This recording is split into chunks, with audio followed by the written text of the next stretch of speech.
Well, good morning, everyone, and welcome. I'm Alison from the Southern Cross Postgraduate Association. Here we are of the second workshop in a four-part series for postgraduate students that run every Thursday. So today, Beck is going to talk about writing a winning cover letter and selection criteria.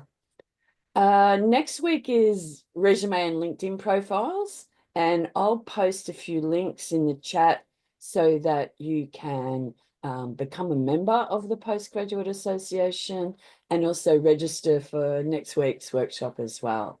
It is being recorded and we upload to our YouTube channel. Thank you. Susie, do you want to introduce yourself? Sure. Okay, thanks. So, hi everyone. I'm Susie from the Careers and Employability team, and we're in person on all campuses.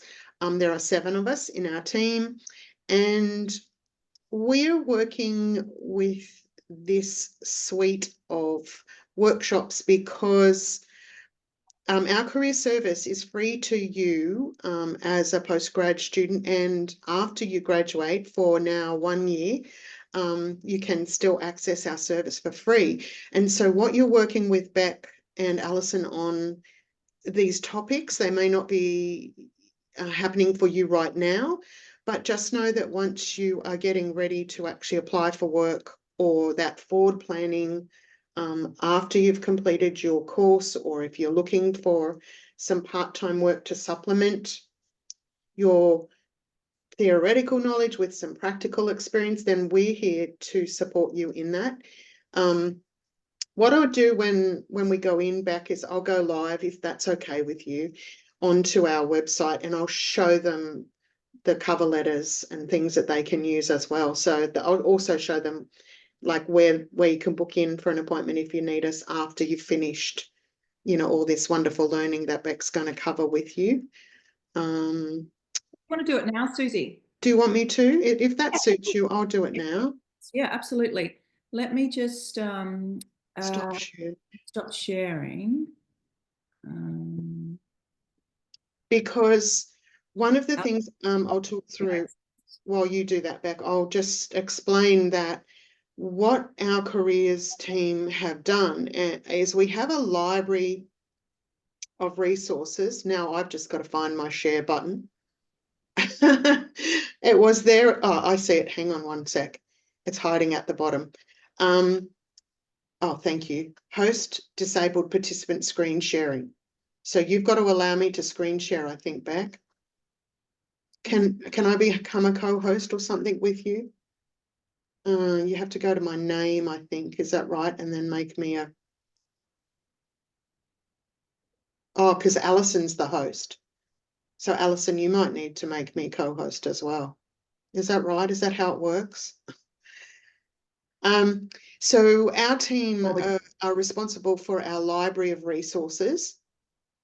And we've created these based on all the different disciplines that we work with. So instead of just having one generic cover letter that everyone can use, we've actually targeted our content for each of the disciplines. So you get a very clear example that is customized for the needs of your discipline. And when I say that, they're not specific for, can you see that now? Yeah, beautiful. Lovely view from the Gold Coast. It's a lovely view of the Gold Coast. Yes, that's our cover. That's our landing page. And you'll notice Beck put the address up. But if you just in the top search function, you can just type careers and employability, or you can just go SCU, and then when you put /careers, and it will come up to our webpage. So when you're within a discipline doing your postgrad, if you're doing your doctorate of philosophy, there still will be some thread of discipline with you. So have a look around. I'll show you. So this is our landing page. When you scroll down, these big buttons are the sort of the services we provide in a group. So you can book an appointment there. We have a jobs platform for jobs advertised to students. and they can be local or national, some international, but directed to specifically student-facing jobs. Our careers directory is our library of resources that are for, there's just thousands of different things in there relevant to every part of your job seeking journey. So it could be a little video on how to perform well at interview. So there's little workshops if you need to learn more how to do things. There's hints and tips from employers. It's just a ginormous library. So what we tend to do is when we run workshops, and as Beck's done, we group the topics together so it becomes easy for students to manage. But the sample resumes is where I'll jump in and I'll show you. You just log in with your SCU login, and that's just all protected for our SCU students. And it's slow on a Thursday morning. So when you get into, this is our library itself, and across the top is all of the different types of resources that we provide you. And they start with looking for a job and beginning to apply for a job. And all of these different components are relevant to that part of the journey. Then when you get to interview, we have like, for example, an interview practice tool, and I'll talk about that when you get to that one if you want, Beck, because that's a really wonderful online resource. Yeah, I mentioned it last week in the. Oh, you did? Yeah, because I actually played around with it. I play around different tool, and anyway. It's become really important. Many disciplines now use it for their assessments. They go in and students record themselves doing an interview, and it's been woven into some assessment tasks because it's great practice for you if you're going for an interview. Lots of other resources, our mentoring program, and again, where if you want to book appointments. But this application documents page is specifically collated under the titles of our core disciplines, or the ones that have asked us to create resources for them. So my role is now lead of the Faculty of Health. So for example, nursing has become one of my big focuses, and it's got multiple courses under this discipline. And as I said, we've been working with the Masters of Nursing. So we've created examples that highlight what we know about the students and what they need. So many Masters of Nursing students, it would be nice to know, Akash, I don't know what you're studying. If you put that in the chat, I don't know if you can. I'm studying graduate diploma in early childhood, leading to masters in early childhood. Oh, fantastic. Yeah. Oh, that's wonderful, because that's my background. My background is... yeah, that's great. That's great. So I'll show you some of the early childhood ones if you like after this.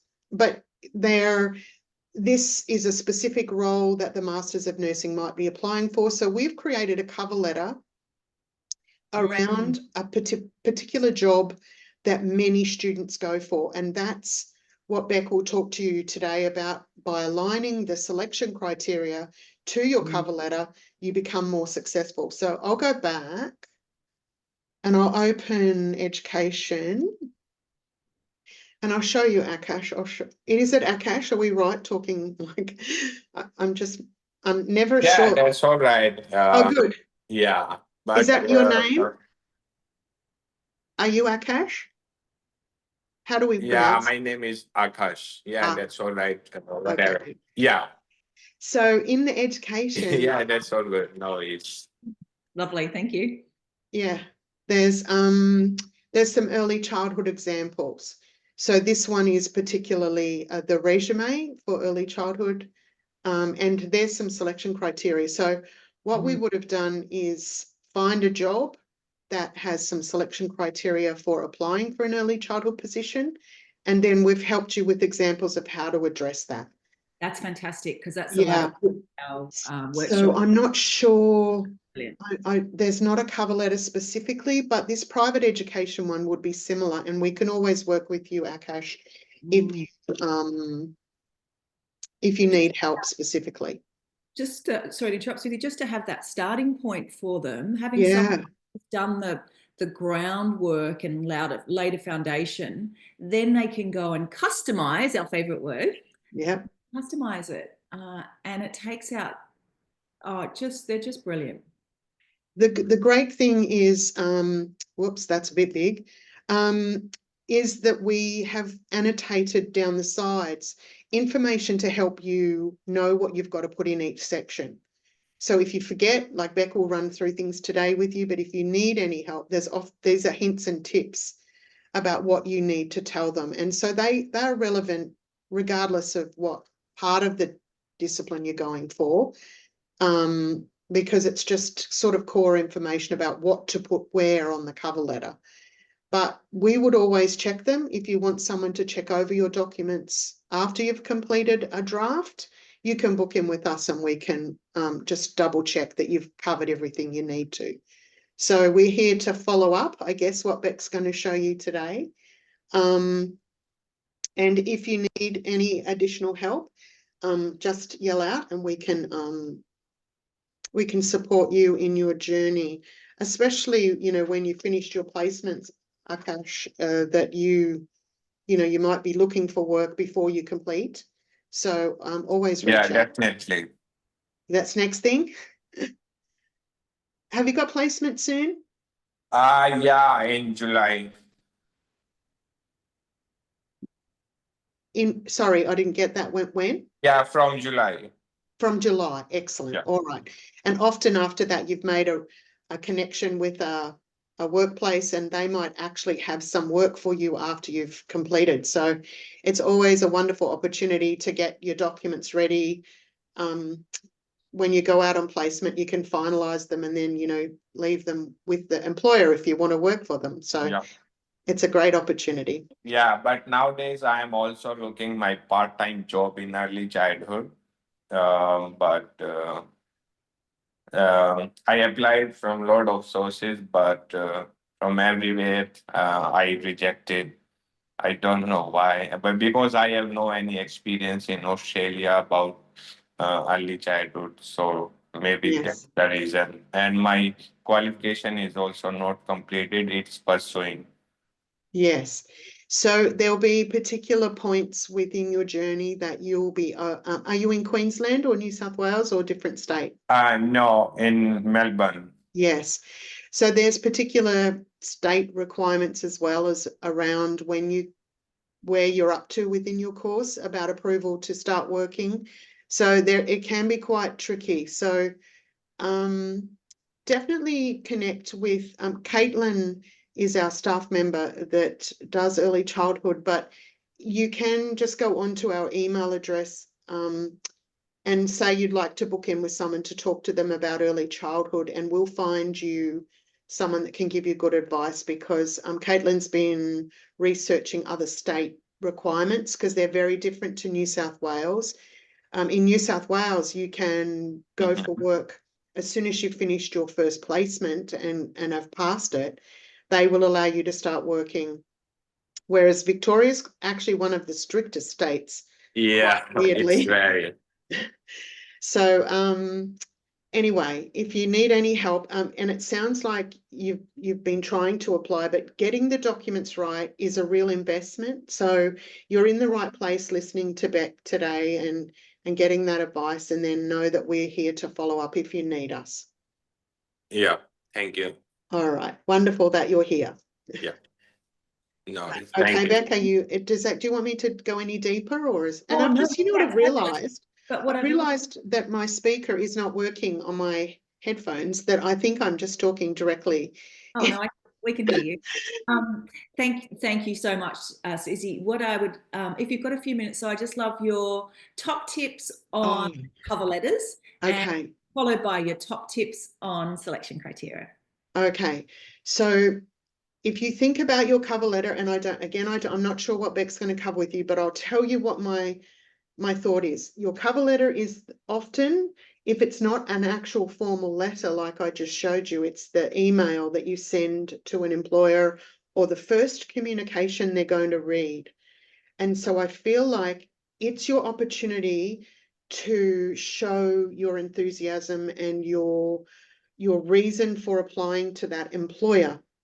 So it can't be generic. It can't be written by AI. That's, it might sound very professional, but it doesn't show them the heart of who you are. And that's what they're looking for. They're looking for the right fit. Early childhood in particular, like probably nursing and the health faculties, any of those human jobs, they're not necessarily looking for the person who's got the best words, but they're getting that feel for who you are and fitting with their team.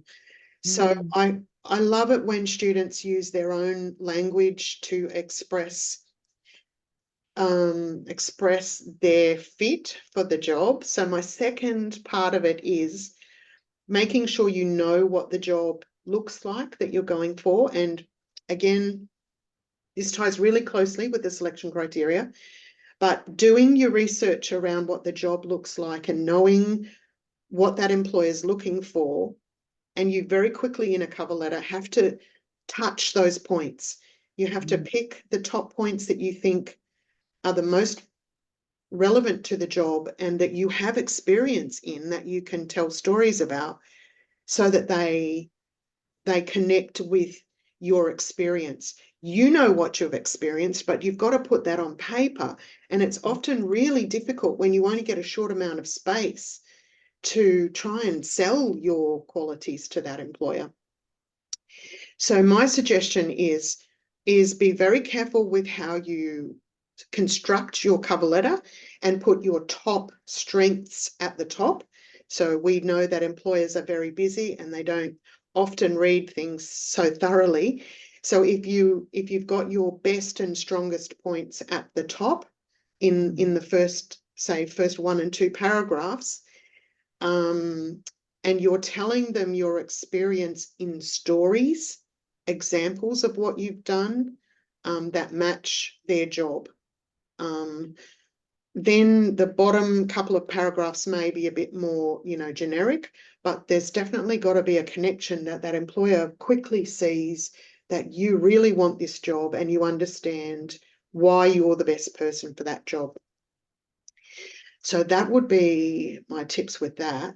And I'm not sure even if students understand our language when we say selection criteria, but again, you're going to explain what that is. So selection criteria are often like a marking rubric for an employer. They're the things that they're looking for that they want to match you to and make sure you've covered to determine whether you're the right person or someone else is. And so they will mark you basically in your responses against the criteria that they're asking for. So they use them to select the student or the applicant for their job. So they will give you clues in their job ad about what they need you to talk about, and they're often called selection criteria or essential criteria or what we need you to possess. And so you have to make sure you cover those in your cover letter, and you often have to write answers to them, brief answers around each selection criteria. So they might say to you, tell us about experience that you've had working as part of a team. And you have to think of an example that you're going to tell them a story about that covers how you're really good at teamwork, what you've done. And again, Beck's going to go into lots of details, I'm sure, about how to do that. But for you, getting the story that's relevant to the job you're going for. So if I was going for a job as a nurse, I would try to use an example that was similar, like from placement, that would tell a story when I've been really good in teamwork on placement as a nurse. I wouldn't choose one specifically from my experience if I worked at McDonald's. I might use that as another example, but it's better to use an example close to what you're going for to show them all the details that you want to cover that you're good at.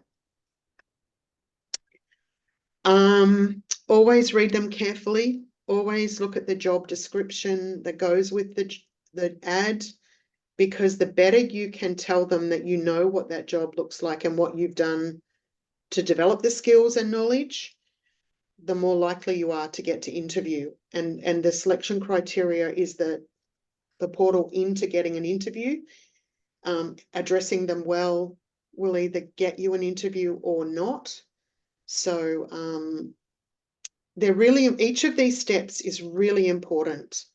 The cover letter is the hook that makes them read more, and then your selection criteria tell them about your experience in detail. So it's really valuable for people watching this to take each part of the journey seriously, because some people think it's just the interview, but having a good resume, having a good cover letter, having excellent selection criteria, all are steps to get you through to that interview. So, sorry, Beck, you know I'd go on for 2 hours doing this just in my, Oh, no, I love it. my own. And it's fabulous. We appreciate it immensely. And tell me, is there, with selection criteria specifically, and we'll talk in the workshop about selection criteria, going into a cover letter versus additional, selection criteria when it's asked to be attached as, an extra document. Is there anything that, any tips specifically on selection criteria? I mean, you work so, well, I imagine the students that will be listening will be, of course, more, we've had quite a lot of early childhood and nursing, which will all, and I'll talk about the, why we have selection criteria, etc. But those roles will no doubt all have formal selection criteria. Yes. What are the things that, when you see a really well-written selection criteria, what is the thing that makes you go, wow, wow, wow, pop it in the interview pile? I think for me, it's not that they have used all the jargon, that they might have what looks like a brilliantly written response using all the longest words possible in the dictionary. It is really about their star story, and I know you'll talk about their star story. It's about them understanding why that employer is asking that selection criteria, because the employer will ask it based on the fact that it's a core part of your role. So in say, for example, environment and science, there could be a job that has a specific need for the use of technology. And so if you're experienced in, I know a lot of the students do drone work. It's a new little course that they can do to help them get jobs.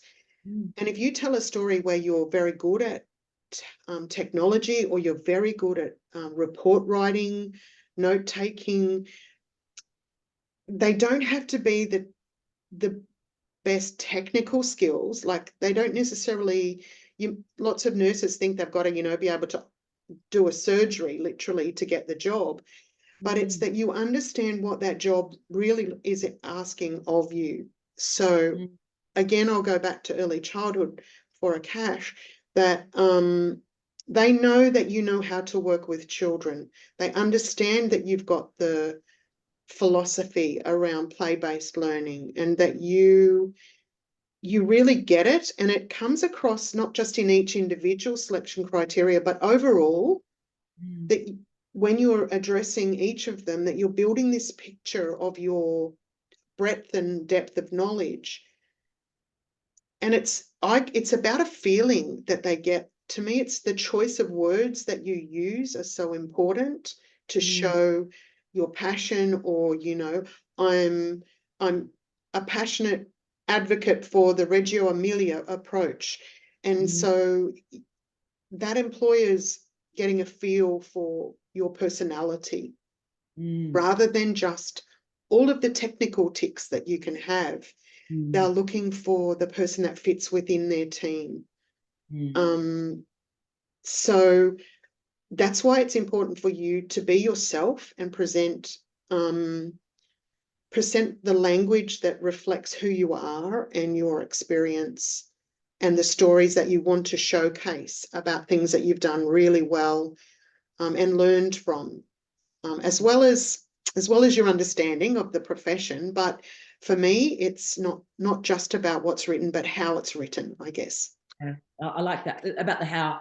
And I think, and last week, and we'll go into this, last week we talked about you're able to reflect that really if you apply for jobs that really light you up. That's right. Yeah, because then you're writing from your heart, and then Yeah. sense of purpose and meaning is conveyed. And there's beautiful research around around service and work and how we perform, just a bigger picture of that, and you're able to talk to the human in Yeah. that as And well. you want to work for someone who reflects back to you, because then you thrive. That's and right. you're in a place that's supported. Like if you're honest in saying, like Akash did, that he doesn't have a lot of experience, in working with children in his country of origin, that's okay, because as long as you're showing them that you're keen to learn and that you are you've chosen the job and this course because you are passionate about, developing wonderful humans, then it's that reflection that's important. That if you write a generic AI cover letter or selection criteria response, there is no heart to them. One of the things that we're teaching a lot about, and we do this, we're working next week with the health faculty, and we show them a selection criteria written by an AI as opposed to one written with a star story. And the difference that you see, it's just so noticeable. I just believe there's no heart. There's no deeper understanding of what the job looks like. It looks very polished and professional, but there's no true, authentic stories of experiences. So Authenticity, it is, yeah. And so it might get through, and I guess that's what I was talking about last week, like finding that balance where you've got to get the computer you've got to get the technology to win. Yeah.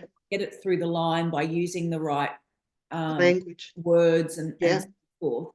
But then when a human picks it up to make those final decisions about that pile, assuming that that a human at this point, yes, still involved, yes.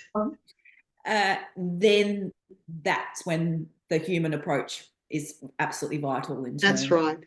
And that's where they'll know the words that you're using are real, are authentic to the job. They know that you'll be giving your theorists that you understand, or your techniques that you've learned, or strategies that you'll be throwing around the language, but tied into that is your genuine experience to understand why they're important. It's not just a sort of a generic broad statement. Yeah, and I loved how you said, that that you tied it back to what you're actually going to be required to do in the role, but also as new grads and postgrad students. But often people retrain. I know that our postgraduate students are retraining, etc. What we commonly hear from employers is that they want you to have the technical skills, but they're happy to try. They know you're a grad, and it's about that fit again, isn't it? Willing to learn. Yeah. That you're showcasing, that you're new, but you're willing to listen and develop, and that you want to grow, and that sort of thread that comes through is really important. And again, we've got the Masters of Nursing that we're working with, so they've got a health background, but they're not nurses. So similar to perhaps what Akash is doing, that your fit may not be perfect, but if you can try to connect why you're doing this new qualification and show them that you are really here to learn and grow, and you've been excited by what you've learned. Like Beck said, you feel that you're in the right place. This is the right profession for you, and you want to grow and be a leader within that profession. That's the thread that's got to come across your documents, from your resume, cover letter, right through to when you get to interview and you get to showcase your personality as well. So it's a very important suite that you're running, Beck, because it covers all aspects. And if the students can understand that connection with not just what's written on paper, but the subtle transferable skills that they're sending the messages through, to me are just as important as the clinical or technical skills that they've got.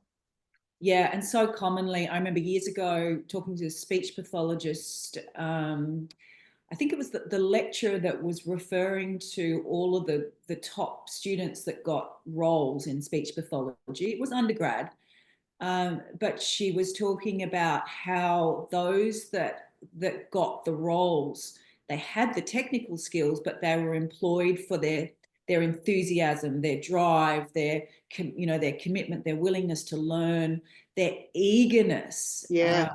And I talked about that last week. Feros at the Coolangatta, they came to the campus twice, and they said the same thing. Yeah.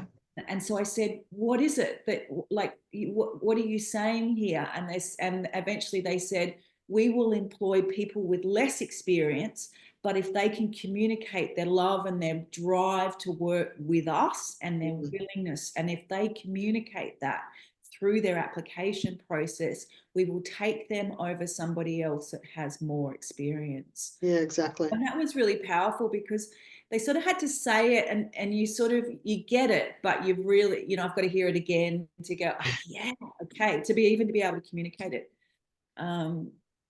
And on placement, so when you go on placement, like utilizing that as a time to show that you want to ask questions, that you want to be helpful, that you will go and learn something new. If there's sometimes on placement, there can be additional things that you can attend to learn extra skills, or you might want to work if there's an allied, like in early childhood or in health, there could be an allied health specialist working with a patient or student, and you can actually observe that and pick up on things. And showing that enthusiasm on placement is also so valuable, because you'll talk about referees and you'll talk about getting support. When you're going for jobs, you've got to have often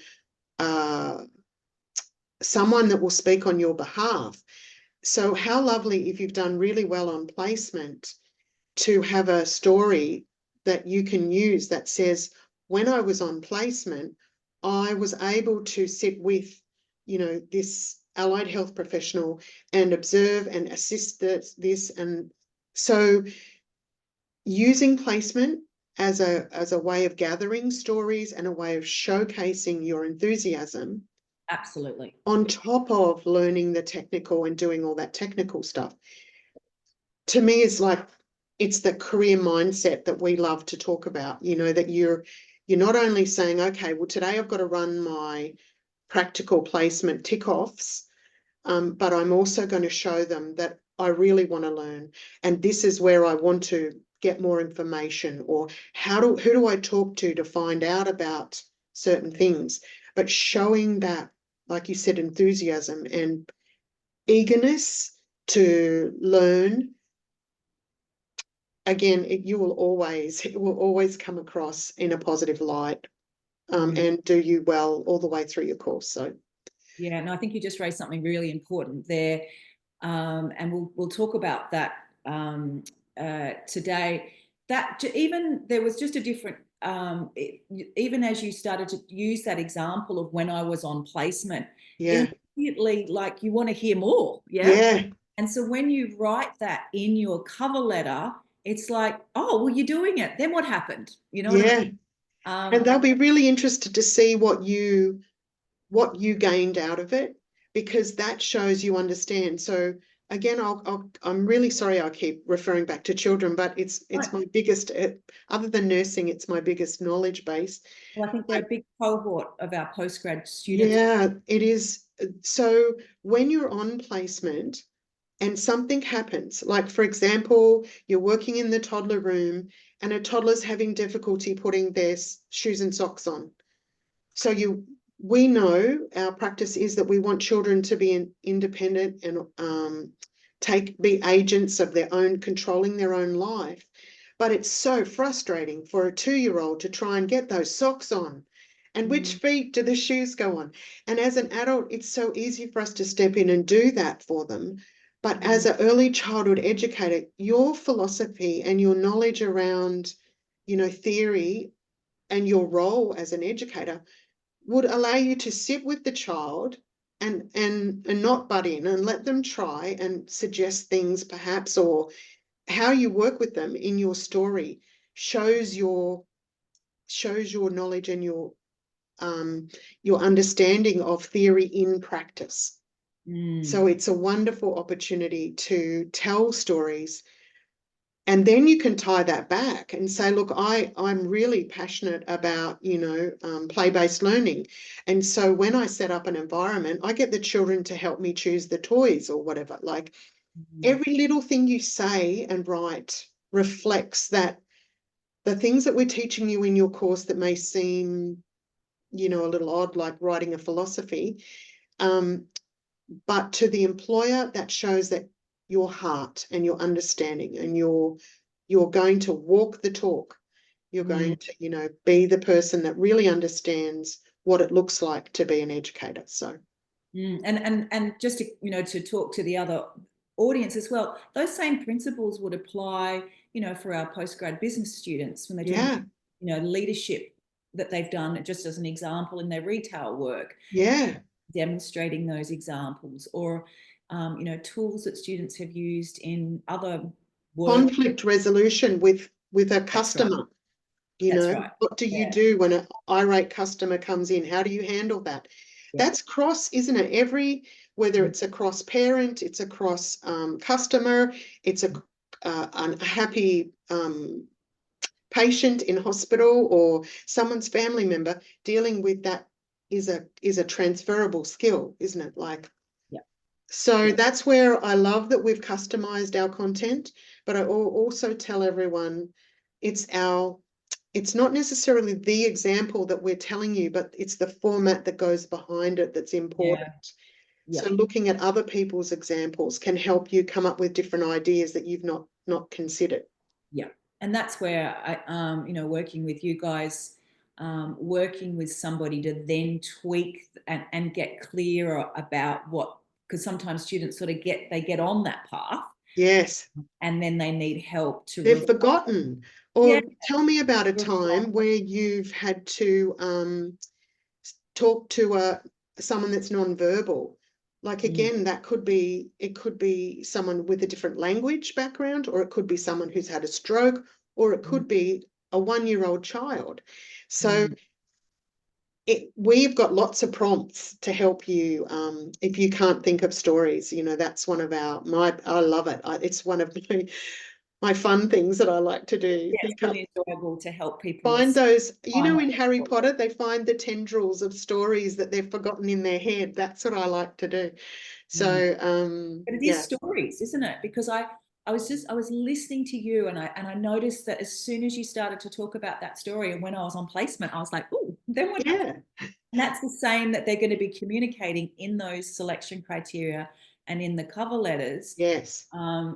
Yes, in both of those, and in the interview as well, but we won't, we'll keep it to the selection criteria and the cover letter. The interview really is an extension, isn't it, of that, of those other components. Yeah, you get to add lots more detail, but in your cover letter, having that wonderful story at the top, that story that grabs the attention. And we know, and I don't know if you've got this slide in there, but that human brains are wired to hear stories.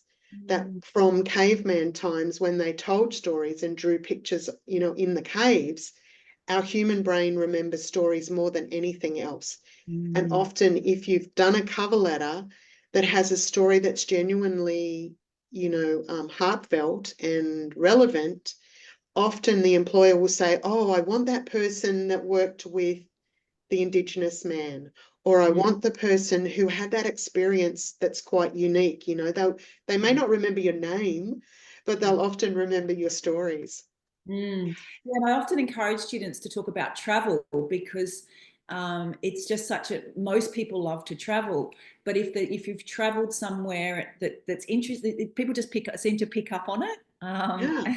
Well, I think that with our students that are international, the courage it takes and the dedication to be studying in a language that's not their home language. I want to go live in Italy, but there's no way I'm going to study in Italian because I couldn't speak Italian to write an assignment. So to be doing a postgrad in English is just like the commitment that it takes, is another level. So that's always part of your story that you can.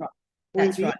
That's exactly what I said at the beginning of the class last week, that's actually the thing that I think often our postgraduate students, our international students, and I think our domestic students too, they worry about that they're older or that they're but that's actually or that they've come from another country, but that's actually their power. That's their power. That's the thing that makes them special. Yes. And owning that, I think, owning that in the cover letter, in the resume, in the selection criteria, and using that point of difference. Yes. And using that as a point to be confident. Yes. And to own that story, because yes. that's what makes that capacity to retrain or to manage having a family, working full time and doing postgraduate study, or to retrain in a completely different field, or to travel to Australia, etc., etc. I know that some of our students, I met a student the other day that was doing an exam from Malaysia. Yes. And in a different time zone and all those things. So, but sometimes you have to connect the dot for the employer. Yes. Sometimes the employer doesn't really get the complicated nature of you being here and applying. So you might think they're going to judge me because I'm an international male doing early childhood. But if you tell them the story about what makes you fabulous. That's right. What makes you the person who's driven to complete this course, then they will see you in a different light. That's so true. You're shining the light on your positives, not the judgment that they might be making, just seeing your name on paper sort of thing. That's so true. You've got to be really on the front foot, I think, sometimes. That's so true. And that actually just reminded me of something that I do still commonly see in cover letters, is that, and it doesn't matter whether it's the bit, and I talked a little bit, I think, about this last week, is that often we'll raise something that isn't, on the flip side, we'll raise something that we're anxious about. Yes. Negatively. Yes. But it hasn't even come to their light. And then suddenly you've created some red flag that isn't actually a red flag. That's right. So students will often say, I don't have experience. Yeah. Never, ever, ever. You don't need to. It's okay. You still have a ton of employability skills. Yeah. Never tell them anything that you're anxious about, because then they'll become anxious about, well, you've told me I should be worried about that. But anyway, so I'm so conscious of your time. Thank you so much, Susie. I really, really appreciate it. Makes it a little bit more interesting than me flipping through. Oh no, well, that's wonderful. And like I said, this whole suite ties together so beautifully that as soon as students are finished, I don't know if they've got follow-up with you, but certainly they are welcome to come there all the time and apply, for additional help through us. And I know Alison put in the chat box our address, and that's got our email as well. So and I plug you because it's not a plug. It's just it saves a time service. Well, and the resource. Oh, and wasting time, like Akash said, that he's applied for jobs and not heard anything. Well, it could be just some tweaking that we need to give to these documents to help him get his foot in the door. That's right, and the customizing, and that's probably the main thing that is the case. Not perhaps not only for Akash, but probably for the vast majority of students, because that's how you get into the top 10%. That's right. as opposed to the 90%. But that's why people are here, isn't it? So. Yes. All right. Well, I'll let you get back to it. Fabulous. And Thank you. good luck. I'll see you Thank next you. week. Thank you. Thank Bye, you. Akash. Good luck with everything. Thanks, Susie. Thank you so much. Good luck. Yeah, thank you. Right. I'll just make sure I've got the share function again.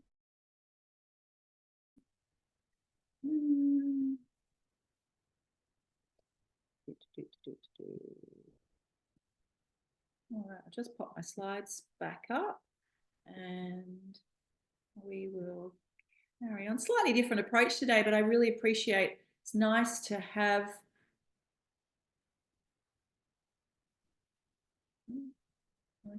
really nice to have Susie here. Hopefully I can now get my slides going.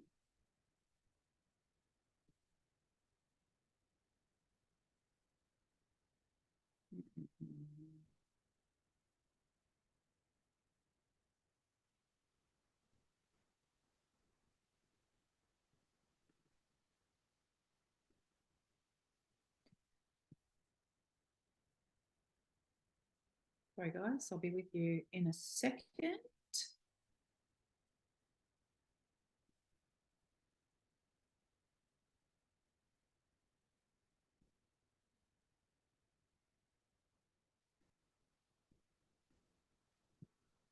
Oh.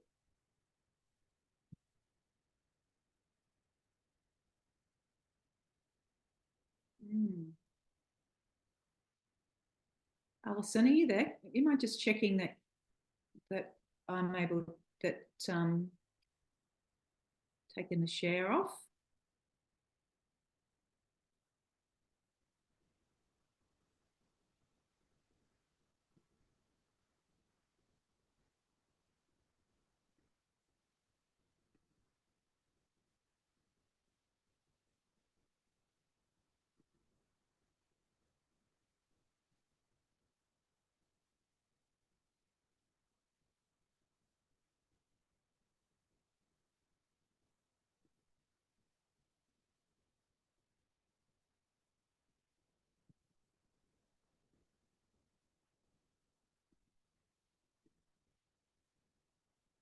I'll just wait till Alison, she probably just stepped out of the room. I'm just going to pause the recording for a minute.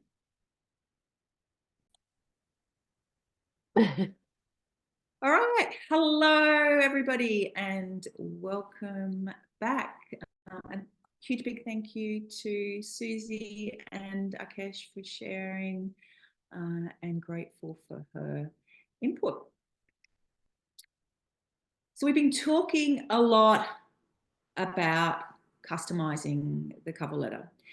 What I would suggest, and again, and perhaps if you've just joined us or you missed something really, really vital, and I'm going to show you a sample on the next page, but just to make it super duper simple for you, go into to get, even if you just saved, even if it's a slightly different, so perhaps, you know, Susie was talking about the early childhood cover letter samples. Go to SCU /careers and just save one of the documents because the layout has all the headings. It's and the layout, oddly enough, is actually pretty damn important. So to save you trying to figure out how to lay it out in terms of your formatting, that's what I would do. And then go ahead and, you know, add your own date, add your contact details and the employers, and then add all of the bits. But it's fantastic when you've got a template, and that template, I've had the good fortune of being around doing this for a little, and you know what? That has not changed. And it's a bit odd, I think, for, you know, people aged, you know, perhaps from, you know, the age of 20, 30, because we don't even get a lot of letters in the mail anymore. However, employers still tell us, they still, for the most part, you know, some now want videos, and, you know, there are, and I put in inverted commas, more modern approaches. But strictly speaking, the standard cover letter often you will see, particularly on LinkedIn, you'll see jobs advertised and it has cover letter optional. Never, ever, ever, ever. That would be my suggestion. I've had a bit of a play just for fun as an experiment to see what happens, but just flicking off something in LinkedIn without a cover letter. Never, ever have I had a hit. And it can do the same thing with it. So when it says optional, no cover letter, take that to mean we'd love you to have a cover letter. You're not going to be considered unless you've got a cover letter. So it's a complete waste of time. That would be my take on it. It demonstrates that going over and above. The other thing that I would suggest, particularly if you see a job on LinkedIn, just by being the first applicant does not necessarily mean, and you just flick your, the link there and you click, yep, that's not necessarily going to be appealing to the recruiter. Yeah, it shows that you're interested. That's about it. So still take your time. In fairness to you, ideally you don't want to be the very last applicant unless you've got something fabulous to say about how and why you need some extra time and you're wonderful at making a connection with the recruiter. Be as early as you can, but be as thorough and customized in your approach to the whole application process, but particularly today we're talking about your cover letter. Education, if you've got, all of you will have undergraduate degrees.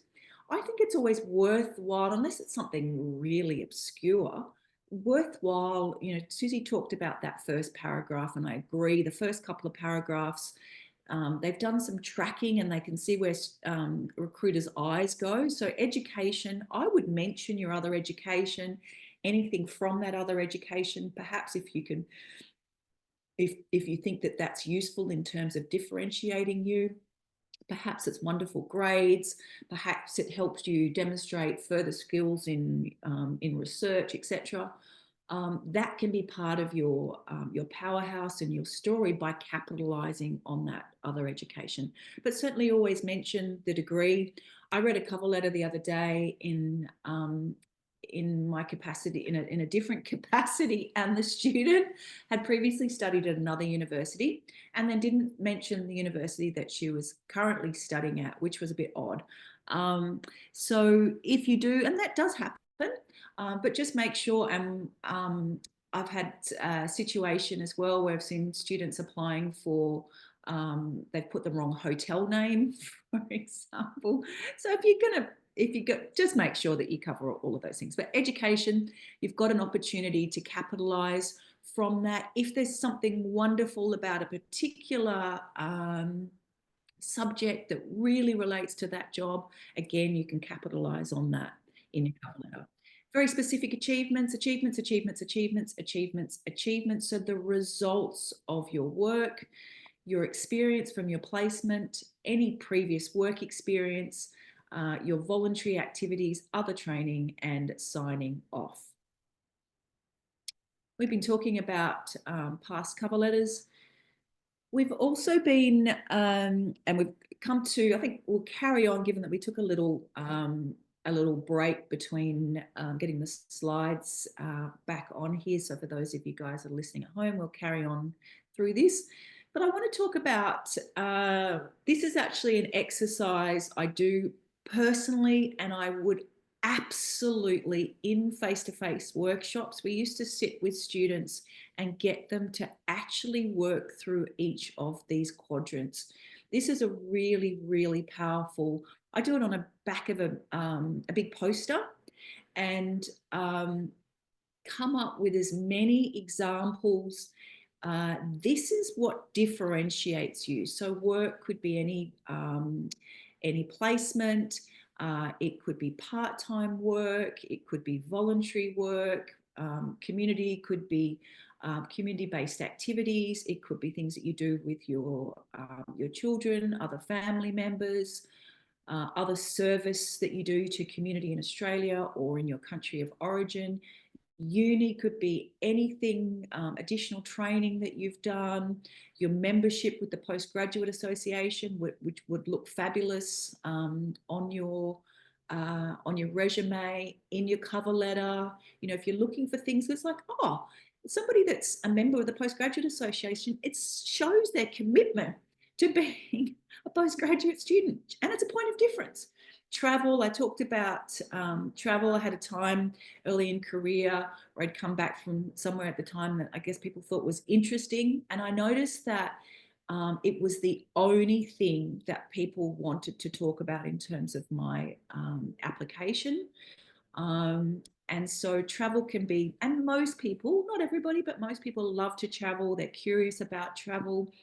So it's a nice one to do. And you guys often are the experts in that arena in terms of, you know, even if you're a domestic student, no doubt at some point, well, not no doubt, but for most of you, you've traveled somewhere that might, and again, only be genuine in your approach, but it is one area of love. Look at hobbies.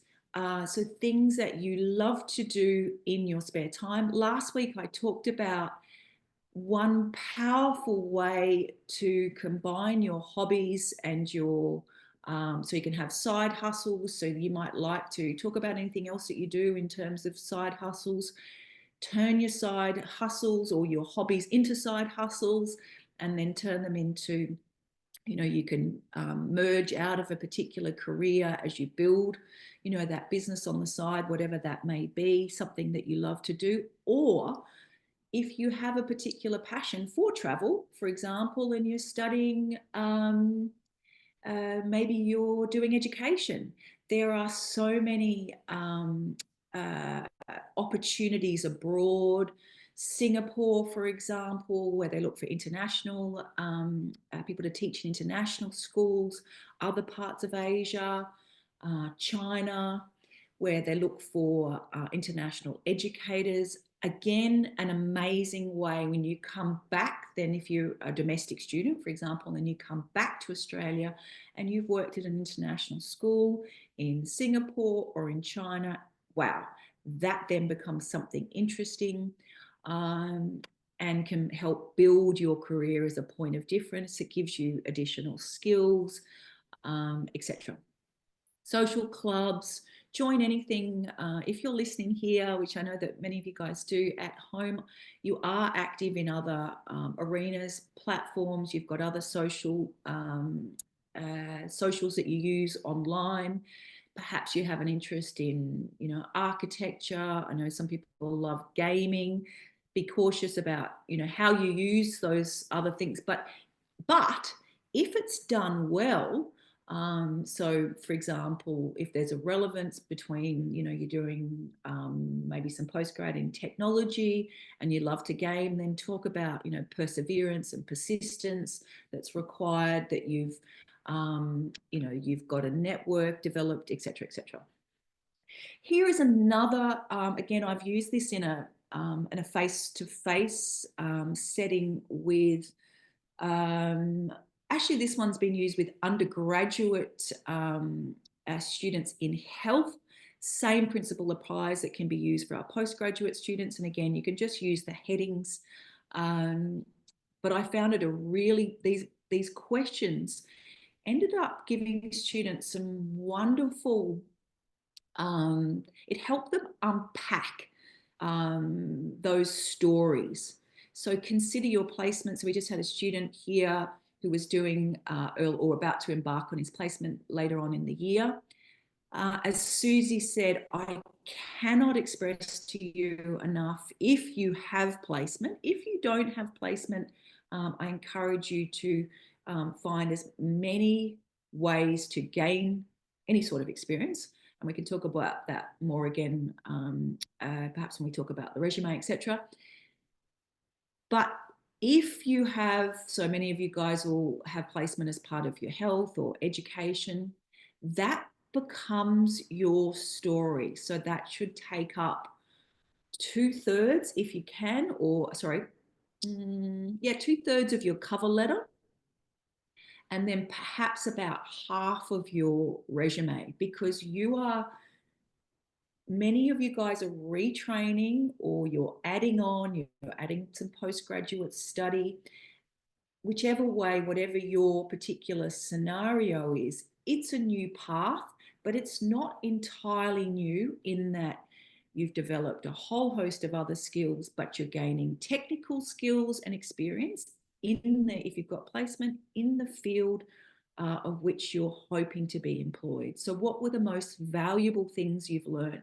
I think that really ties back to Susie about talking about that uniqueness, but also those insights that demonstrates that you're really thinking about the impact in that particular arena.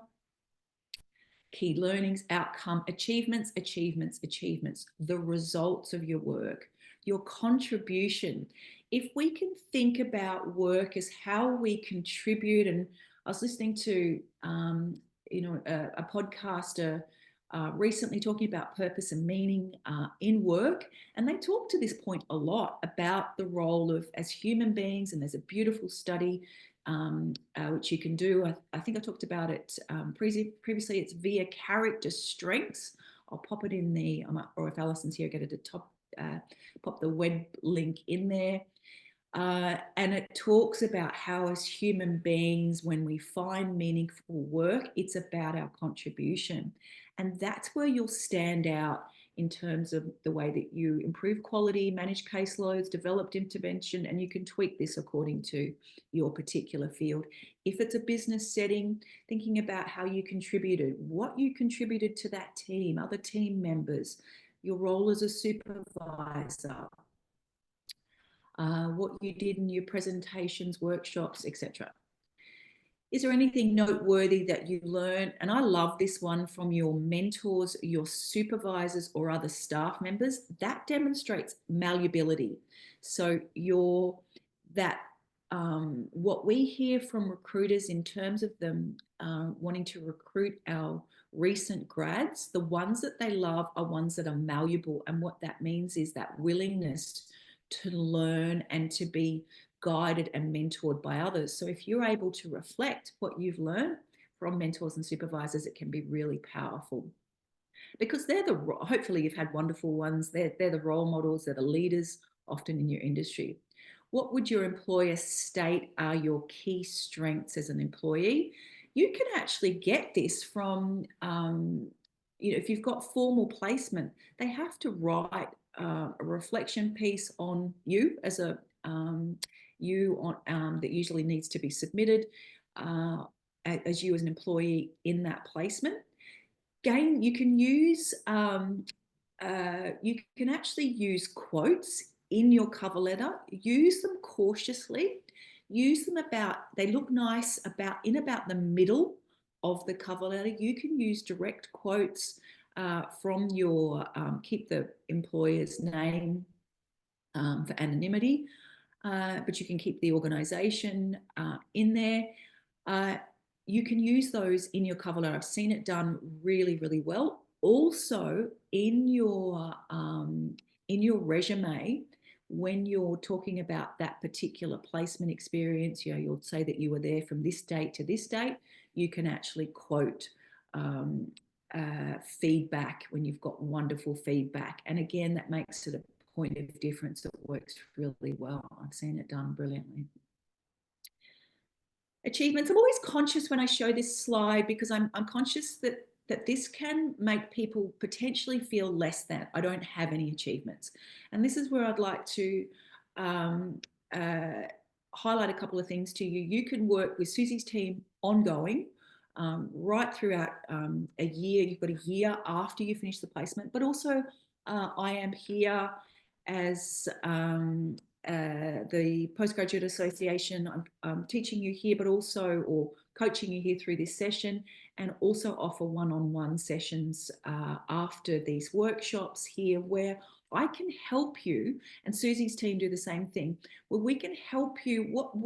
What often happens is that I find I can think of maybe twice where in my years of working with, where I've really struggled to, and that's probably out of thousands of students, to help them find achievements, things that are points of difference that they have done. And it's really just what often happens. We're not aware of things that we've done. Sometimes we need a prompt. Or actually often we need a prompt, or we need a champion like your grandmother, or your sister or your brother or your partner. They're really proud of things. Often you've forgotten things. They remember the amazing, because they go and tell their family and their friends and, you know, the sisterhood or whoever it is.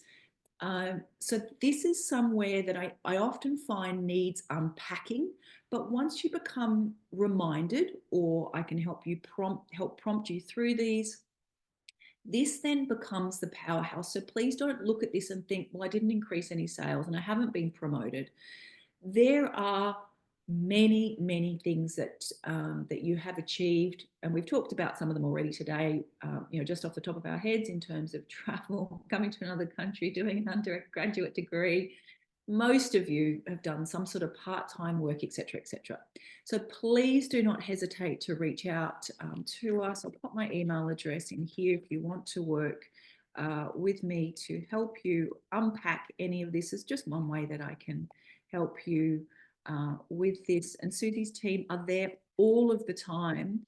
They do face-to-face and face-to-face and online, and like written feedback as well on your applications.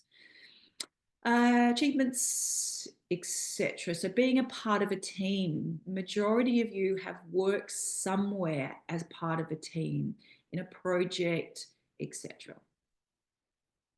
Here is just, this is actually from a very similar layout from what Susie's examples. I'll pop it back in here. SCU /careers.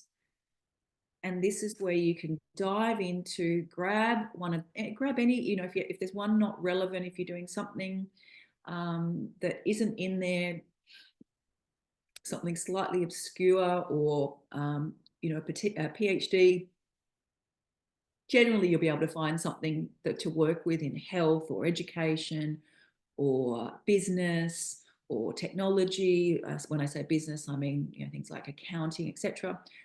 Find the closest that you can get. Use the template. Date up the top. What I've seen recently done very poorly is actually, and I mentioned this last week, is that of the whole application process, generally students do very well with the resume. The most poorly done is the cover letter. So and it's often the first thing that an employer will see. And the other area, and we're going to be talking about that the week after next, is the interview. So that's a real ding-a-ling-a-ling. So if you're putting out lots and lots of applications and you're not getting a hit, very good chance it is your cover letter. When you're writing your cover letter, that first paragraph, you want to state, one of the first things you want to state is what the role is, and where you saw it advertised. Now that one of the reasons for that is that they often have many, many different positions if you're going for a large organization. So be very specific. So sometimes students just say the role. You want to be very specific, and then use those first couple of paragraphs to really demonstrate that fit. And you'll get that fit. Super duper importantly, do not just make up, you know, what the fit is. There is so much information in the job advertisement. That's where you're going to find the fit, also on their website, their socials, their LinkedIn, any projects, their newsletter. Sign up to their newsletters, follow them on LinkedIn. Start doing all of that now so that you can become more familiar with their team. Try to connect with as many of them. We'll talk about LinkedIn next week. Try to connect with as many staff members. And you can do all, well, not all of this, you can start doing a lot of this today or tomorrow. Research the employer, absolutely critical. Last week I showed a slide at the beginning of the workshop, and they said on that slide, this international student applied for, I can't remember how many, over 500 jobs. And then once he took a tailored approach, everything changed. We think we're saving time by just punching out another cover letter and not sitting down and putting a lot of love into it and reflecting that love in every paragraph, the beautiful formatting, keeping it, and when I say beautiful formatting, I mean in terms of using maximum use of the page, having the date there, having your email up the top there. You should also include a link to your LinkedIn. What I have observed is in many cases, they won't look at your LinkedIn. They'll make a decision to often interview you without looking at your LinkedIn, which I think, and I've looked at that as I've done that as an experiment. I can't say that that's the case, but I have seen it in more cases than not that they will call you in for an interview without looking at the LinkedIn, but it's nice to put it there. They can get a visual of you, and you want your LinkedIn, and we'll talk about that next week to reflect who you are as well. The final couple of paragraphs, areas of the organisation which hold particular interest to you. I find that a lot of students talk about, you know, how I'll take a position in any department. I just don't, you can talk, and this one's for internship and cold calling, but I would use that paragraph more so to demonstrate further alignment. You're into this, I'm into that too. You can link it to your hobbies, etc. Be genuine, which again comes back to Susie. Think about, like, my first suggestion, I talked about this last week, don't send a cover letter if you don't send some practice ones, absolutely. But then don't send out cover letters for jobs that you are only half interested in, because A, you're 100% wasting your time because you'll just end up in a pile. And then spend the time looking for jobs that you really do want, and then you can talk really genuinely about, oh, I really want to work there because, you know, you're the leaders in this, you've started this project, you're working on this environmental stuff here, etc., etc. It will shine through. You'll save yourself and also disappointment. You don't want to set yourself up by putting half an application in and then have this idea reinforced to you over again. I'm not good enough, I'm not worthy, there's no jobs out there. And then that can become your mindset. And I've spent the last probably 8 to 10 months listening to and engaging in a lot of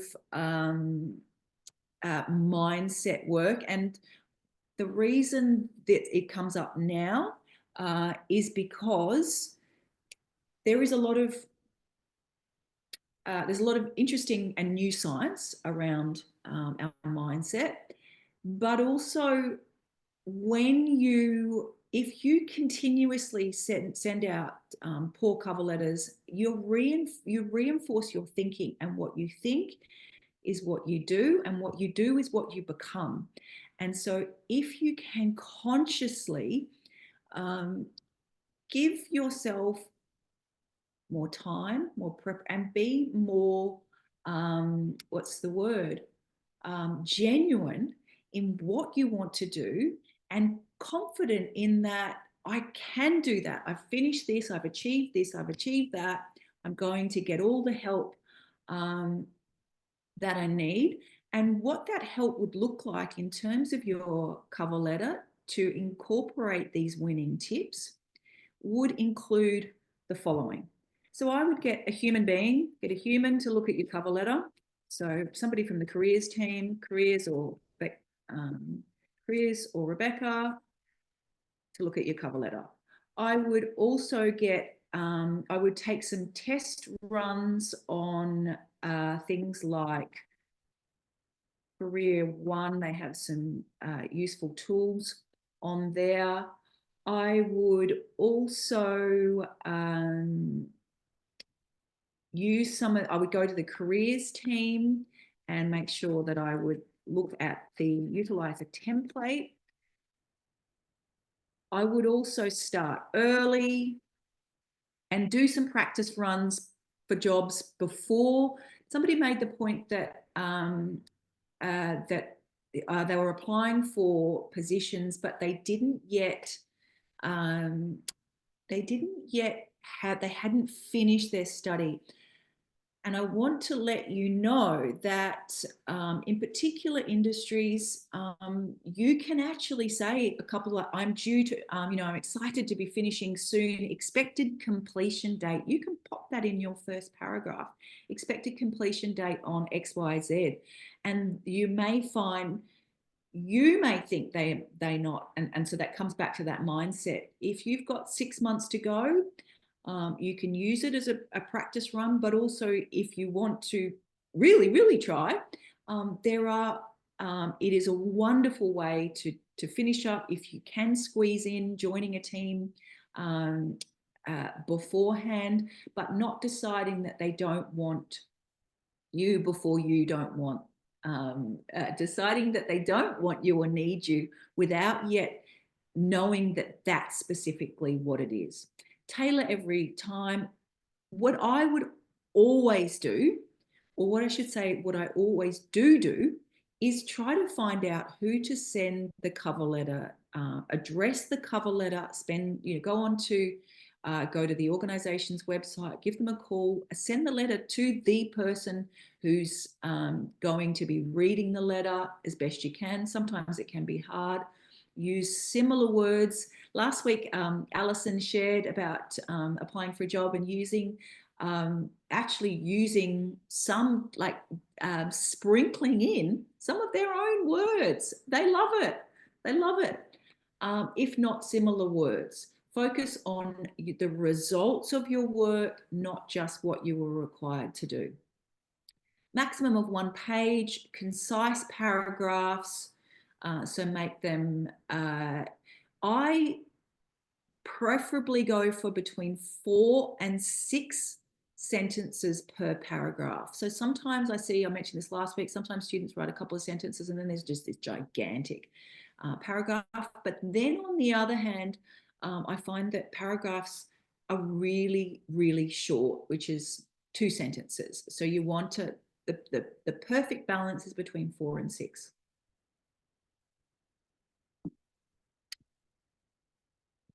So Susie talked about, so for the next 25, 30 minutes, I'm going to talk about selection criteria. Now, trying to think about how to keep this as clear and as simple for you. Susie made a really good point.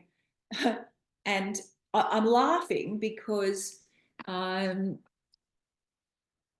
of the biggest ways to let's do it and put it in a positive light is to get into the top pile, is to read all of the instructions, even if you're applying for one hospital in New South Wales, for example, and then you're applying for a different hospital down the road. So you're applying for Byron Bay and then you're applying for Tweed Heads. Or do not make assumptions that just because Tweed Heads wanted a 1-page cover letter, then I'll do a 1-page cover letter for Byron Bay. No. There can be multiple variations. There can be slight variations. Some might want 2-page cover letter, including specific addressing, asking you to address specific selection criteria within a 2-page letter. Some might say they want you to do a cover letter and then attach a separate document addressing the separate selection criteria. Either way, you're reading that, and sometimes, things like health and education, there is a lot, I'm talking a lot of information to digest in terms of what they want you to do. So take it very slowly, and I would actually print things out and mark things off. So that, because it's a really easy way to get to the top of the pile. I remember years and years ago listening to one of the top career guys in the UK, and he talked about checking grammar as a way to get into the top, grammar and spelling. And now, fortunately, you've got Grammarly. I would put your whole letter through Grammarly. You can use, as an SCU student, you should have access to a Grammarly account. You don't even need the premium. You can still use Grammarly without at a free. Get the premium if you like, but it can help tidy up those small written errors. It can also help you just tidy up some of the paragraphs, etc. Those can be, and that's slightly, but I would put your selection criteria through there as well. I would get a human being and a machine to review your documents.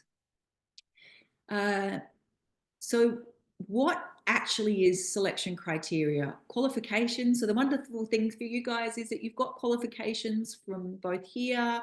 Some of you have got undergraduate degrees in Australia. Some of you got them offshore. Fabulous. You've got personal qualities. So those are your personality, those personal attributes, your drive, your enthusiasm, your commitment, your conscientiousness. Employers tell us that they want conscientiousness, they want openness, they want often extroversion, but you can demonstrate qualities of extroversion even as an introvert. They want a willingness to learn. You can communicate those. Your skills and abilities, so those will be skills and abilities you've gained from your study. Perhaps it's through doing your Masters by research. It might be additional skills that you're gaining through your PhD. Then you will have technical knowledge and experience of the particular speciality, whether that's PhD, whether that's skills and knowledge gained from undergrad, and then you've built on that with a postgraduate study. But focusing very much, and Susie highlighted this point, that the person needs to perform the role effectively. Now, see that it doesn't say, that you have to be a perfect human being. You are a graduate or soon to be graduating. It's those other bits above there, your knowledge, your personal qualities, your capacity to work in a team, that enthusiasm, that willingness to learn, that will supplement your study and those other, your placement experience if you've been fortunate to have that built into your course, etc. Addressing it you must address it in writing. It helps you get shortlisted for the application. And I might, at the end, get Alison to share.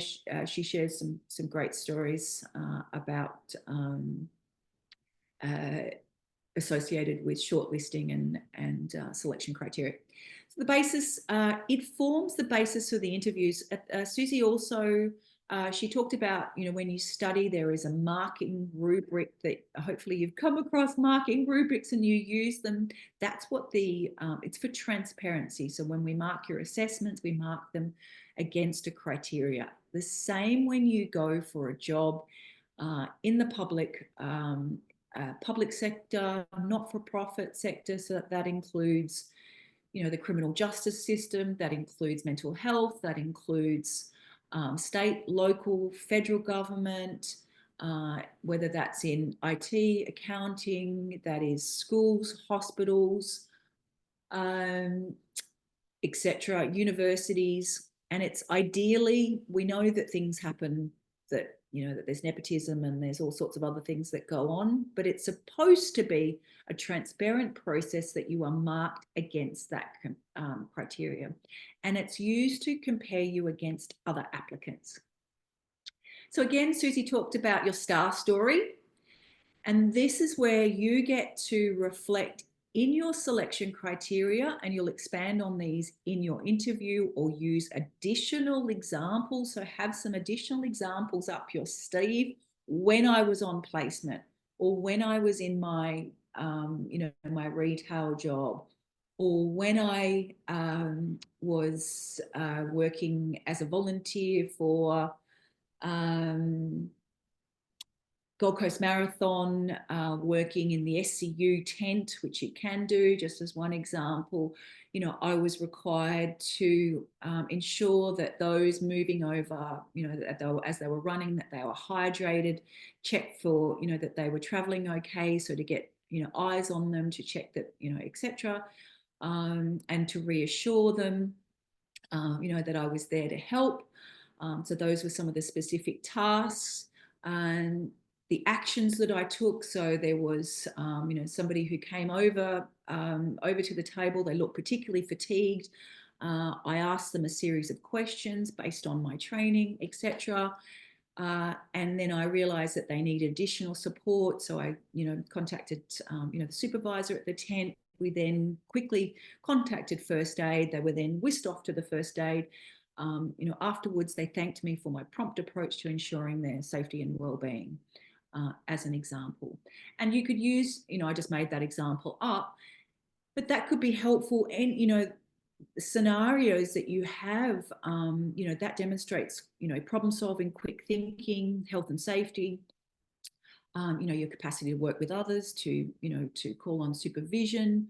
And then perhaps you followed up and, you know, you formed a friendship with that person that was forever grateful, you know, how you supported them while they were doing their run. Volunteers are absolutely fundamental, but they can be fundamental to large scale, so many events across Australia calling out for volunteers, and they're fundamental to our community, but they also give you wonderful experience that you can include and use as examples in your selection criteria, in your interviews. They give you actual practical experience that you can reflect on and use as examples to talk to in both in the interview and in your resume. In your cover letter, you can talk about it. They become unique points. So you'll find out, always refer to the advertised position. There is important information that is included in that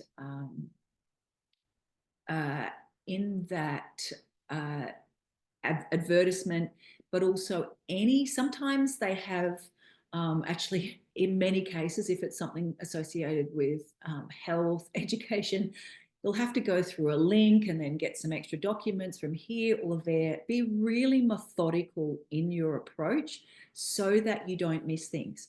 So for example, with the careers team several years ago, we did an assessment centre, and our top students applied. An assessment centre, I talked briefly about that last week, but my point is that we found our top students applied for a role, and what we found was, I think it was 80, it was a really high percentage, 80% of students we found, and these were good students, were not following all the instructions in the written documentation.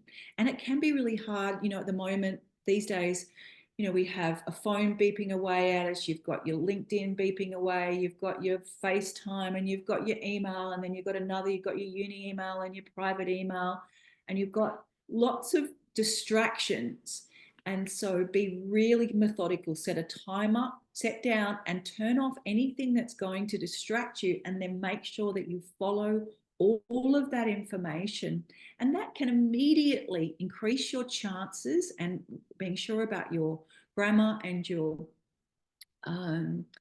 written work, your typos and things, and using those examples, etc. But that can immediately change the game for you. Here's just another communication is just something, you know, that I see students always talk about in their assignments. But what in their assignments, well, sometimes they are assignments, in their cover letters. But their approach can be very, very generic.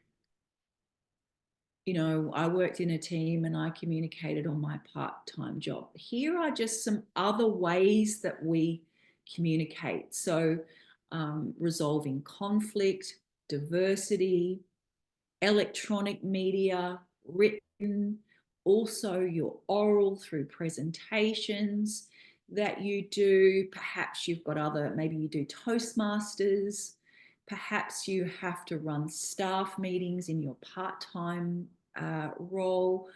Perhaps you have to, you're a supervisor, you regularly need to communicate through WhatsApp, just as an example, in terms of communicating with staff with their shifts, etc.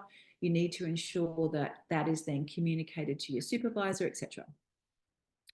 So here are a few things that are absolute do's. Respond to all of the criteria. So sometimes a bit like the cover letter, optional cover letter, consider it all essential, even though there's different levels of importance. So sometimes often a job will say essential criteria and desired. Address all of the, if it's just in a cover letter that they want it, say perhaps it's in a small business, and then they say desirable to have a car and a willingness to travel. Always add that at the bottom. So I have a full driver's license, I own my own vehicle, and love to travel for work, as an example. Use an active voice, try to add results, the outcome. So you were required to do, to take care of people when you're working at the Gold Coast Marathon. The result was that you saw signs of somebody with fatigue. You communicate, you acted really promptly, you then sought advice. If it was a situation where that was the policy, you sought advice, supervision, or you quickly whisked them, away to the first aid tent.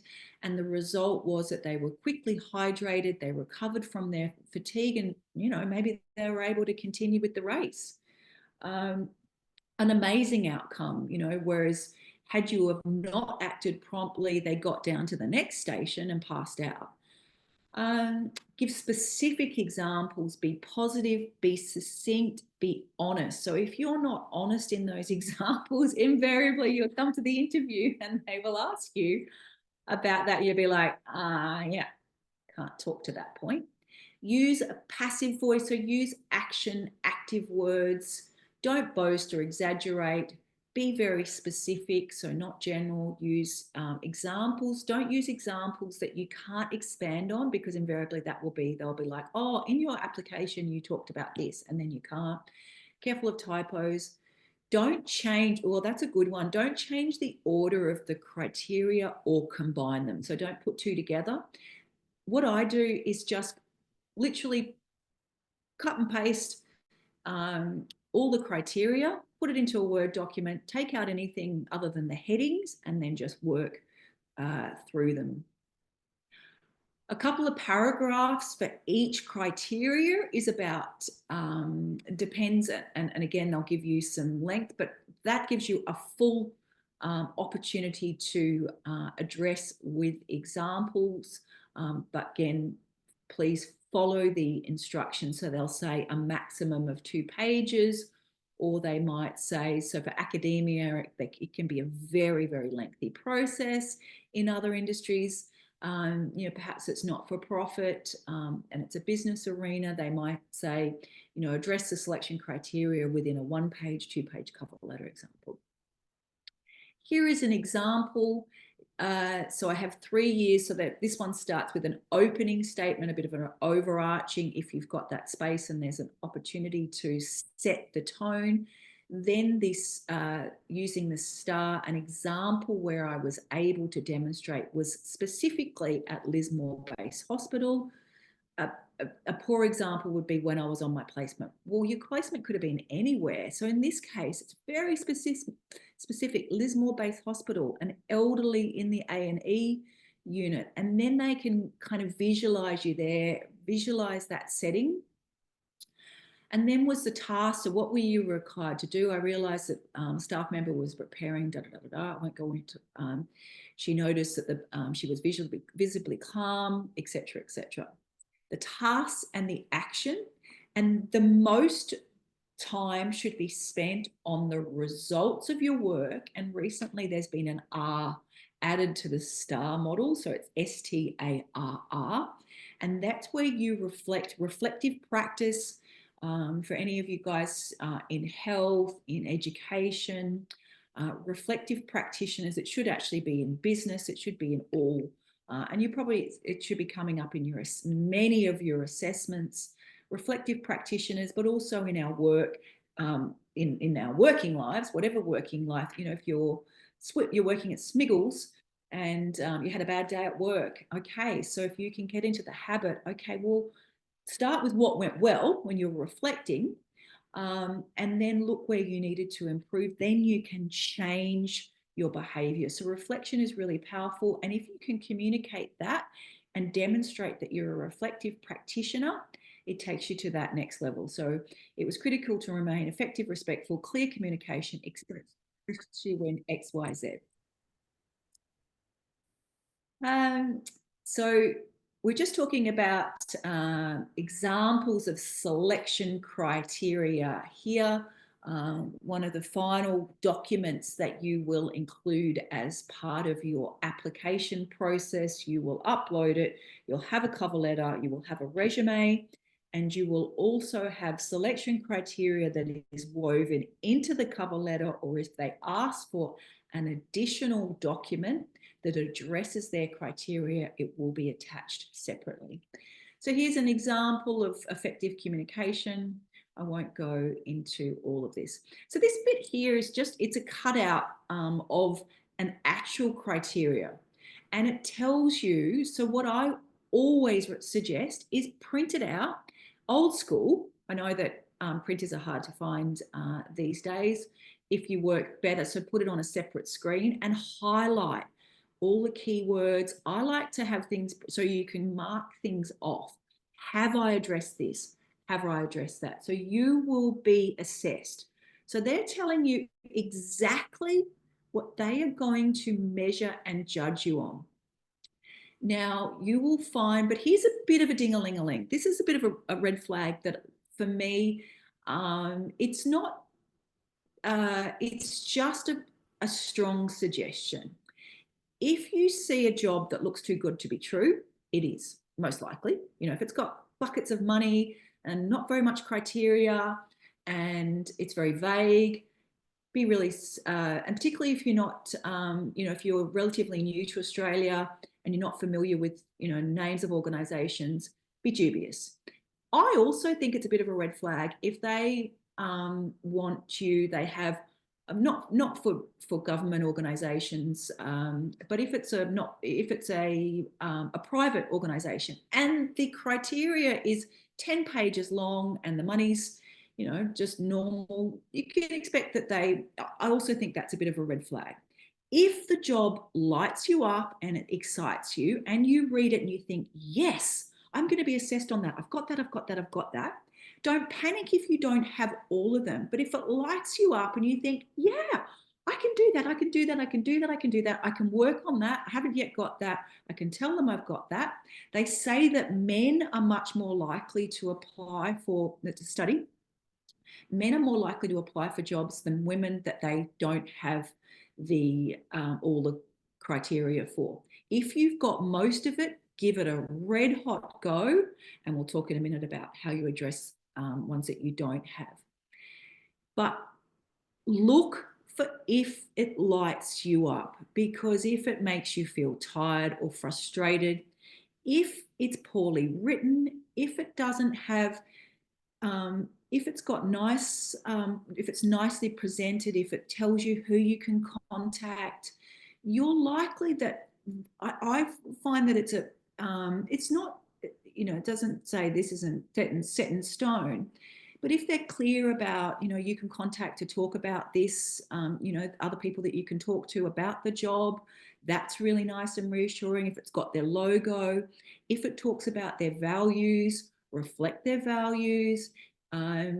So be really discerning. Don't undervalue yourself as a postgraduate student. If you need help, please come and work with me and let me help you, help me remind you or support you finding out about your fabulousness, that you can demonstrate and communicate your suitability to meet the assessment assessed requirements.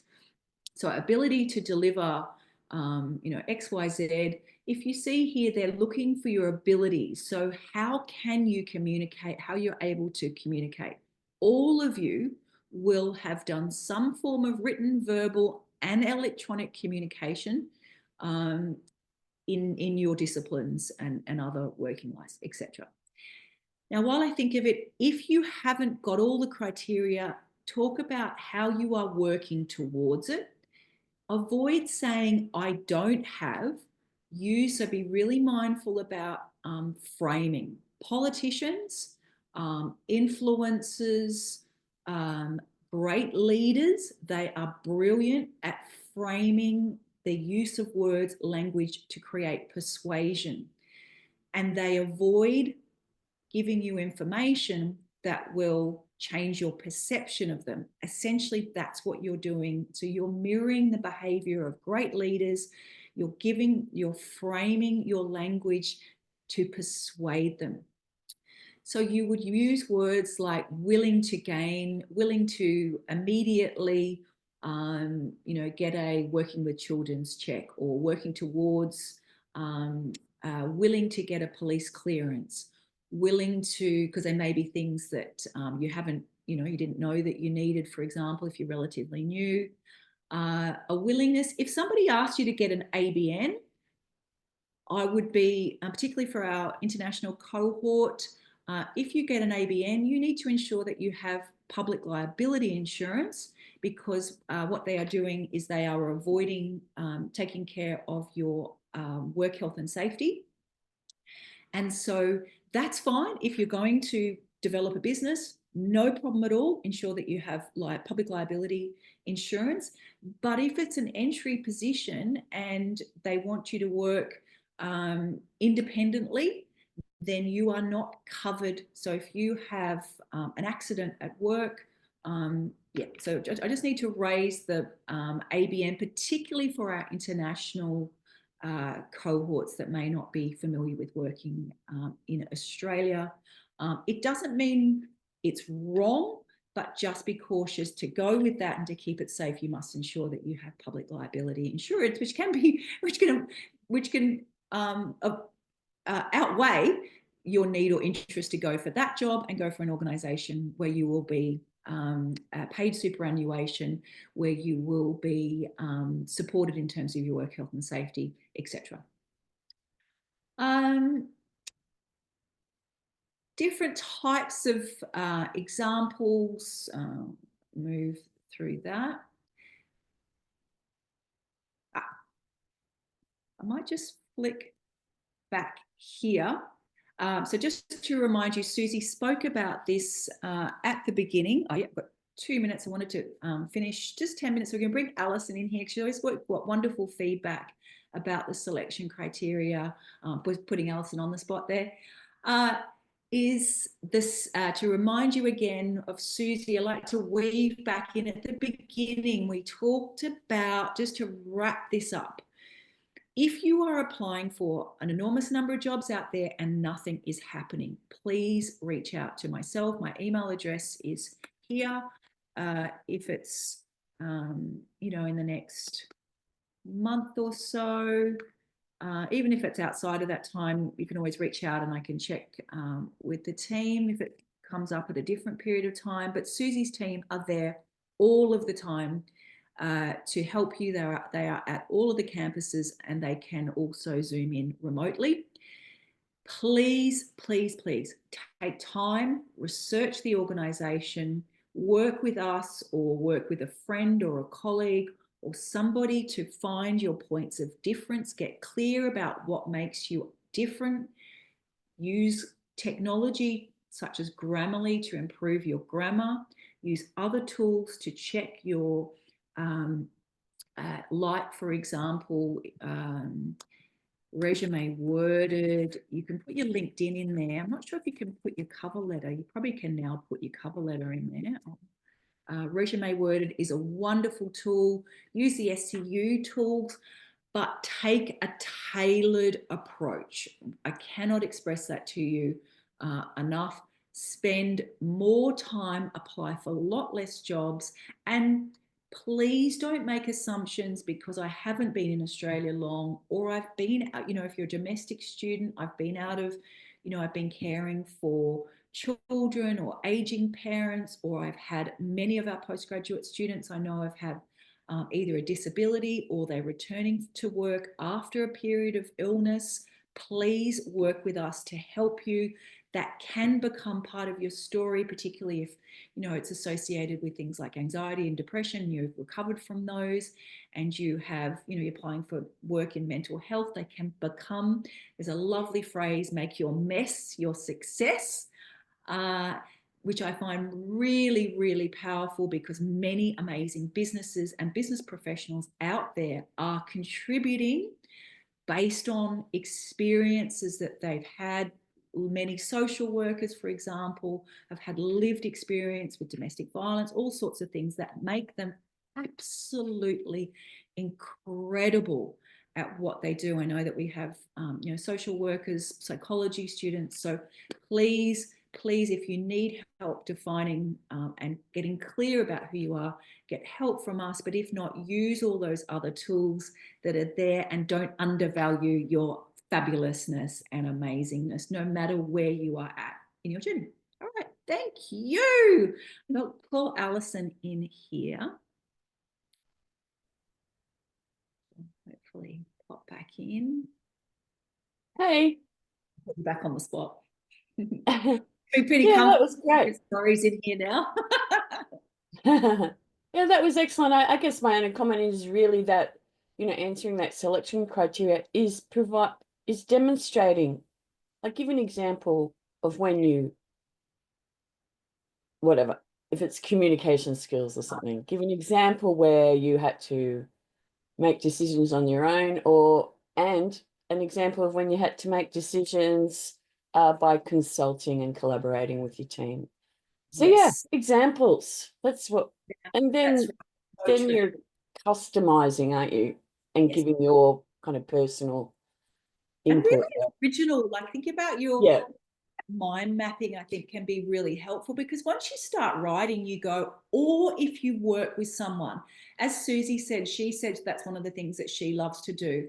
And I really love seeing people light up, because it's just questioning. Either you do it yourself and use that, and you'll be surprised, and you've forgotten, oh, I worked here, or I did this, or and until you start it, because otherwise you sort of like, it's like trying to write an essay, isn't it, without actually, like, it's like coming back and writing an essay on something that you did 3 years ago or beginning of last term, and then writing it from scratch, and you're disconnected from it.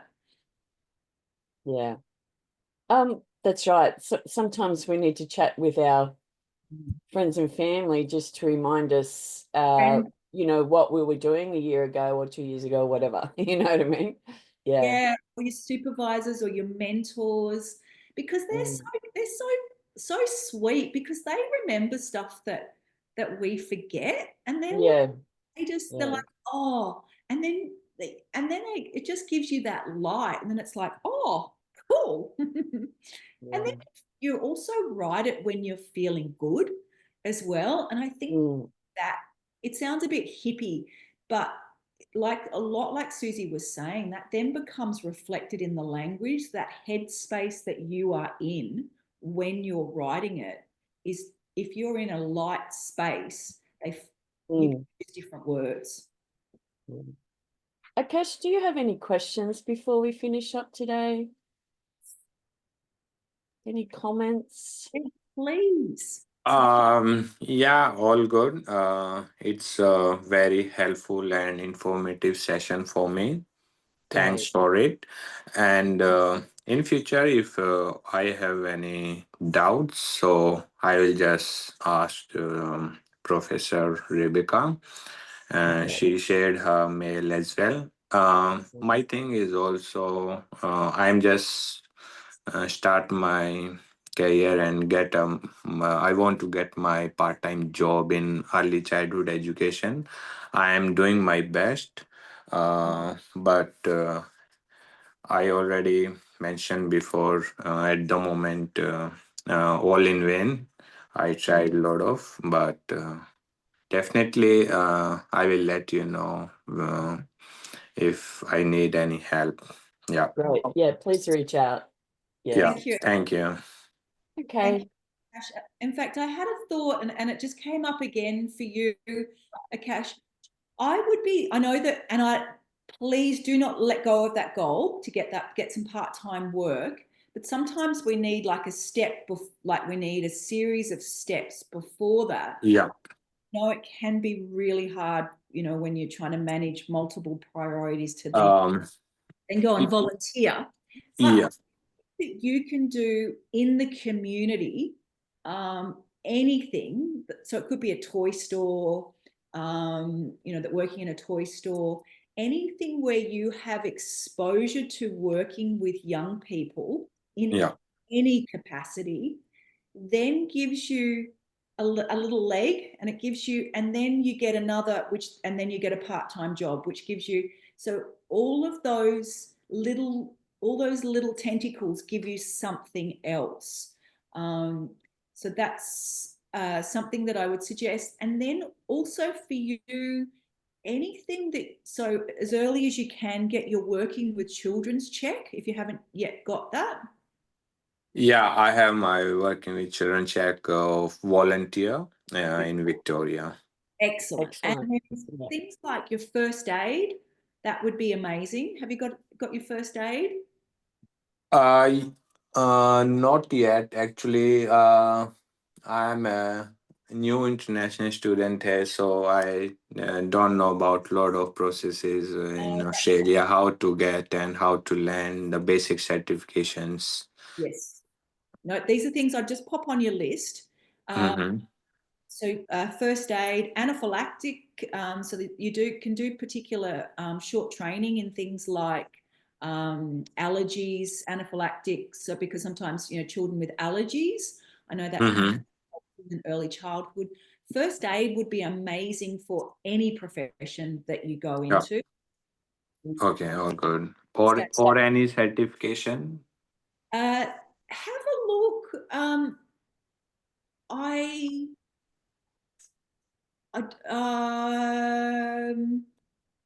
SCU periodically, I don't know that I haven't seen it recently, but they used to offer first aid. They do like once a year or something. So just keep an eye on your student emails to Yeah. see if you can attend. Yeah. And also, Yeah.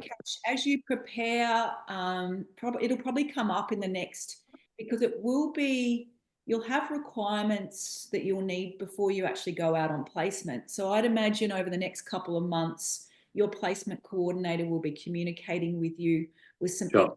things that you will need in order to go out there. But perhaps what could be holding, when you are applying for there, is some of those missing little pieces, but it will come in. But so you could find out, often before you go out on placement, you get access to the placement website, or on your Blackboard. If you have a look down in the right-hand corner, you already have access to your like early childhood placement site, and there can be really helpful resources on there. But it might also give you some insight of some of the things that they're going to prep you to get, and then and I guess because it's all about time and money as well, you can start mapping out some of those requirements as you get. But they could also be some of the barriers for what when they look at some of your application, it might be things that you're missing. And without looking at your application, I can't see that per se, but that may be things that possibly are contributing. Yeah.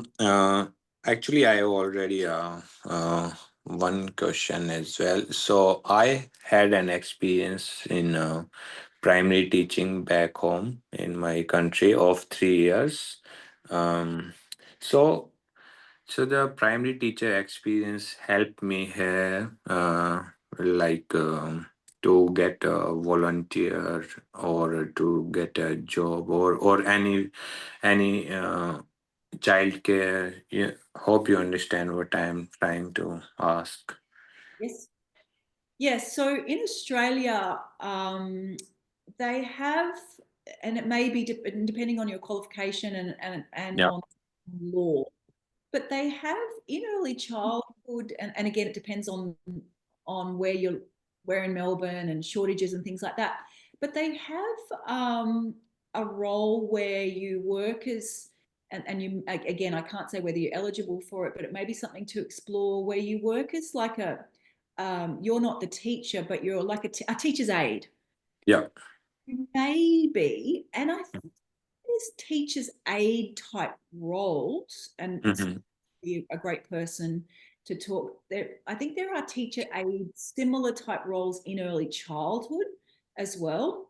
So that may be a way, and even if you were to get teacher's aid in primary, it still gives you evidence and experience in the Australian education system that then you can talk about, policies and procedures and work health and safety and all those other things that you would gain by being employed. But anyway, they're just things that are just off the top of my head that might be food for thought. Yeah. Okay, So we might teacher's aid, I'll pop it in here. Yeah. Oh, beautiful. Oh, here we go. We'll just pop it in here. Teachers aid, because the law and the requirements regularly change around these, but it's actually supply and demand related in terms of, if they can get them easily and without knowing exactly your qualifications, what the requirements are. But that may be an amazing opportunity, and they can be I remember from in the past, reasonably well paid, and an amazing place for you to, even though it would be in primary potentially, all those other things, developing those employability skills, understanding things. Oh, after school care. Thank you. I kept thinking there was something fabulous. Yes. many primary schools, like for young children, kindergarten to grade 6, Yes. we'll run a program called After School Care. So once they finish school at 3:30, they can stay and be supervised in kind of a play for, I don't know, I think it's just from 3 till 6 or something like that if parents are working full time. So that's interesting to follow up, but I think it's about finding through your local schools. Yeah. Yes. Anyway, we might have to finish up there. Oh, we've gone 3 minutes over. Thank you. Just the other 2 things that I wanted to suggest, Akash, is school holiday. Every school holidays, organisations that run activities like face painting and, I don't know, climbing up walls, they are often desperate for staff to help with students during those school holiday periods. So that's another idea. And the other one that I had that I popped in there for you is disability support. You will have students, no doubt, with disabilities in early childhood. So that's another way to gain. And I know that, again, and some of the similar requirements. Yeah. Thank you so much, professors. Thank you so much. Okay, It's you're very welcome. informative and helpful for me. Have a great day. Hope to see you next week. Okay. Yeah. You say Bye. thank you. Thank you. Bye, Cash. Yeah. See you. Thank you.